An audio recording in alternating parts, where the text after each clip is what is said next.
પોરબંદર જિલ્લા ટ્રાફિક પોલીસની સરાહનીય કામગીરીને સ્થાનિક લોકોએ બિરદાવી. પોરબંદર જિલ્લા ટ્રાફિક પોલીસ દ્વારા ટ્રાફિક અવેરનેસ કાર્યક્રમ યોજાયો. પોરબંદર પોલીસ અધિક્ષક શ્રી ભગીરથસિંહ જાડેજાના માર્ગદર્શન હેઠળ ટ્રાફિક પીએસઆઈ કે બી ચૌહાણ તેમજ તેમની ટીમ દ્વારા પોરબંદરની જનતાને ચોકલેટ આપી ટ્રાફિક નિયમોનું પાલન કરવા અપીલ કરવામાં આવેલ.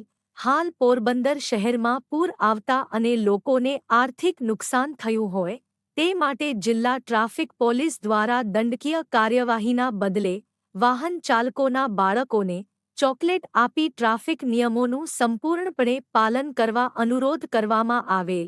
ત્યારે સ્થાનિક લોકોએ પણ ટ્રાફિક પોલીસની આ સરાહનીય કામગીરીને ખૂબ બિરદાવી હતી અને ટ્રાફિક પોલીસનો આભાર વ્યક્ત કર્યો હતો.